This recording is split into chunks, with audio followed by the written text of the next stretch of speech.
Itu laporan saya tentang Denis Carista, di mana dia membuat parodi dengan dimediakannya di media sosial, sehingga membuat kita terhina, membuat keluarga saya nggak nyaman. Ini sudah memenuhi unsur dengan pasal yang kita ajukan kepada pihak Polres Jakarta Barat, sesuai dengan motonya mengembalikan kepercayaan masyarakat terhadap polisi itu. Mereka proses dengan baik, berjalan prosesnya. Mungkin dalam minggu depan kita ada gelar perkara khusus tentang proses Denis Carista. Saya di sini bukan merasa senang, bukan merasa puas. Hari ini kita sama lihat bahwa Denis Carista, apa yang ditanam itu yang dituai. Selama ini dia dengan gampang mencaci maki orang, menghina orang dengan media sosialnya yang arogansi yang luar biasa. Dia bisa tertawa, gembira, bahagia di atas penderitaan orang yang dihina-hinanya. Hari ini Allah memberikan penghinaan yang besar terhadap Denis Carista. Dia hamil tanpa diakui oleh orang yang menghamili dia. Jelas JK selalu bersama JK, tapi JK tersebut minta tes DNA.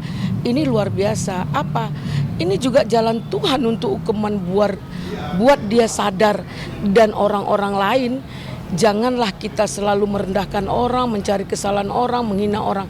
Niscaya kita sendiri akan mendapat balasannya.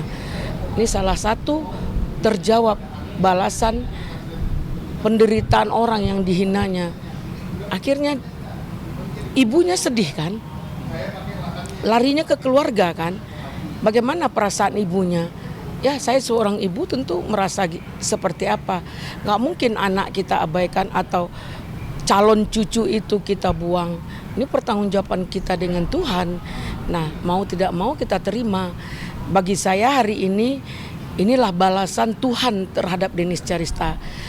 Hukum di Indonesia yang sedang saya proses ini masih berjalan. Walaupun tertatih-tatih, saya yakin keadilan itu masih ada. Tapi alhamdulillah hukum Tuhan sudah berjalan terhadap Denis Carista. Inilah salah satunya. Dihamili, tidak diakui. Ini untuk perkaranya sudah berapa lama?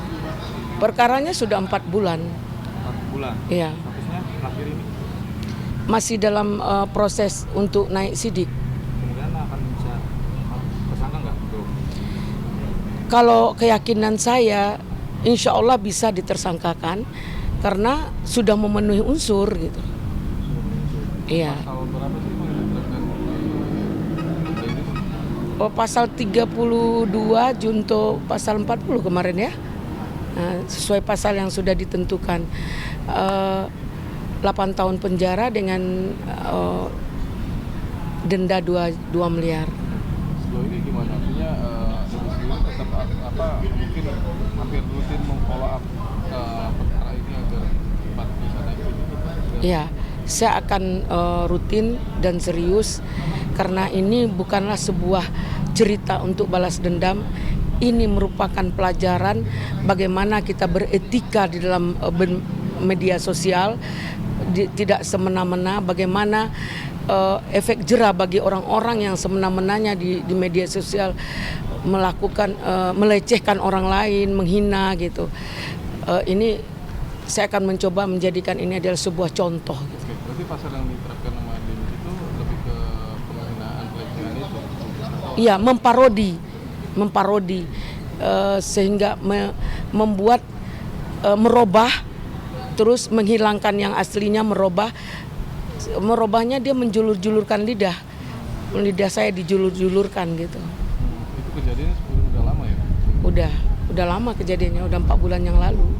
Sejauh ini gimana? Artinya ibu sendiri ada komunikasi dari pihak Denis sendiri terkait hal ini? Belum ada. Minta maaf atau apa? Belum ada. Karena memang sebelumnya ada media yang mempertanyakan ke saya, apakah Ibu memaafkan? Masalah maaf itu Allah pemaaf, tapi untuk prosesnya kan tetap kita lanjut. Bu, berarti ada untuk gelar perkara kasus ini minggu depan gitu ya? Insya Allah ya. Gelar perkara khusus saya minta. Ibu yakin bahwa Denis Charista statusnya akan dinyatakan sebagai tersangka? Insya Allah saya yakin dengan pendapat hukum saya, karena semua saya jalani menurut apa yang sesuai dengan aturan dan undang-undang itu sendiri. Bu, berkaitan soal masalah Bang Rasman sendiri nih yang udah dinaikkan status sebagai tersangka, seperti apa sih Ibu pandangan Ibu sebagai ya rekan satu tim juga gitu ya, untuk lawyer juga gitu, ini gimana? Kami sebagai kuasa hukum rasanya tidak ini gimana Adinda pendapat? Ya. Kalau saya ini kan tim Bu Elida Neti, ya, tapi saya tidak akan mau masuk terlalu dalam ke perkaranya Bang Rasman. Tapi kita bicara advokat. Jadi advokat itu dalam menjalankan profesinya tidak boleh dikriminalisasi, tidak boleh dituntut secara pidana maupun secara perdata. Karena ada etikat baik yang dijalankan oleh seorang advokat, dan itu dilindungi oleh undang-undang. Namanya hak imunitas, ya. Hak imunitas ini mutlak, ini undang-undang yang mengatur. Karena undang-undang advokat mengatur advokat, undang-undang kejaksaan mengatur kejaksaan, undang-undang kepolisian juga seperti itu, mengatur kepolisian. Jadi kita juga berpayung di bawah undang-undang. Kalau seandainya seorang advokat sudah menjalankan profesinya, menjalankan etikat baik dalam menjalankan kuasanya, itu dilindungi oleh undang-undang. Namanya hak imunitas. Ya, kita bicara secara hukum ya. Karena saya juga advokat, tim dari Bu Elida Neti, tapi bukan, kita harus batasi ya, bukan kuasa hukumnya Bang Rasman. Mana tahu kan ke depan, sekarang belum gitu. Ya, tapi untuk ke depan Bu Elida Neti selalu mengajak saya, ayo kita bersama-sama gitu. Karena kami pun di dalam kasus-kasus yang lain bersama dengan Bu Elida Neti, tetapi dalam ranah ini saya belum masuk gitu. Tetapi karena apa yang dipersoalkan Bang Rasman ditersangkakan, bukan hanya Bang Rasman yang ditersangkakan, banyak kasus-kasus lain seorang advokat dalam menjalankan profesinya dengan etikat baik itu ditersangkakan, ada yang digugat secara perdata. Menurut saya tak elok lah ya, kita negara hukum Indonesia selalu berlaku berkeadilan gitu, adil semuanya. Ya, kalau sudah seorang advokat itu menjalankan profesinya, ada buktinya kata Bunda tadi, ada surat kuasa, ada bukti-bukti yang lain. Seorang advokat itu dalam menjalankan profesinya bercara fakta, pasti ada bukti-bukti, fakta hukum yang dipelajari sebelumnya.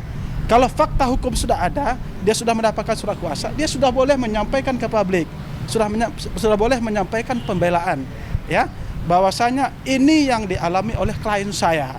Tapi kalau seandainya apa yang telah disampaikan oleh seorang advokat ternyata dianulir sendiri oleh kliennya, itu ya itu kan kita bisa carikan faktanya nanti, pembandingnya nanti. Ya boleh saja sih siapapun di Indonesia kalau merasa hak hukumnya dilanggar atau dirugikan, boleh melapor ke polisi. Kalau dirugikan secara perdata boleh menggugat ke pengadilan negeri. Ya, tapi itu dibuktikan dulu, ada namanya azas praduga tak bersalah. Seseorang yang dilaporkan kepada pihak kepolisian walaupun dia tersangka, itu belum tentu dia terbukti bersalah. Ada namanya azas praduga tak bersalah. Yang menentukan seseorang itu bersalah dan tidak bersalah itu adalah hakim. Pengadilan, ya kan? Ya bisa saja nanti perkara orang ditersangkakan ternyata tidak memenuhi ya unsur-unsur, tidak terbukti, bisa SP3 atau di pengadilan nanti bisa lepas, putus bebas gitu kan, bisa juga seperti itu. Jadi saya tambahkan di sini tentang Bang Rasman ya, untuk menjadikan tersangka itu sangatlah kaget kami dari baik saya sebagai kuasa maupun status saya sebagai pengacara. Dia punya bukti fakta. Ada surat kuasa yang diberikan oleh Iklim Hakim. Iklim Hakim melakukan laporan ke SPKT. Laporan itu diterima, berarti ada pembuktian loh bahwa dia dilecehkan. Kemudian ada lagi rilisnya, ada lagi laporannya ke Komnas HAM. Nah, siapa yang melecehkan? Dan itu dapat dibuktikan dengan dokumen-dokumen yang ada di Kelima Hakim. Hari ini pengacaranya ditersangkakan. Kami minta kepada Polri untuk tinjau ulang kembali. Di Indonesia ini memang ada hukum itu berbagai macam. Ada hukum dagang, ada hukum perdata, pidana, ada hukum bisnis. Tapi jangan dibisniskan hukum itu. Nah, kenapa kami tidak menganggap bahwa penyidiknya membisniskan, tidak, tapi terindikasi ada kelalaian dalam penyidikan ini gitu. Ada kelalaian yang sangat dalam di dalam penyelidikan untuk kasus Rasman. Bu, tapi gimana artinya saat ini kondisi Bang Rasman sendiri pasca status dinaikkan sebagai tersangka, komentarnya seperti apa sih? Kalau Bang Rasman tentu dia akan memberikan keterangan jika diminta, akan datang jika dipanggil, dan komentarnya dalam hal ini dari pihak pengacaranya, baik dari Peradi Bersatu maupun tim-tim kuasa hukumnya, minta Bang Rasman silent dalam proses saat ini. Banyak perkara-perkara lain juga dalam keadaan proses, baik laporan Bang Rasman tentang Denis maupun laporan Rasman tentang Bang Hotman. Nah, dalam hal ini juga yang paling ini belum bisa disikapi, ini proses sedang pendaftaran dari pencalekan. Bang Rasman mencalek dari partai, kemarin dari partai apa ya? Jadi tentu ingin memenuhi banyak yang harus diurus. Ada kelakuan baik, surat kejiwaan, segala macam yang sedang diurus. Jadi tentu dia lagi sibuk.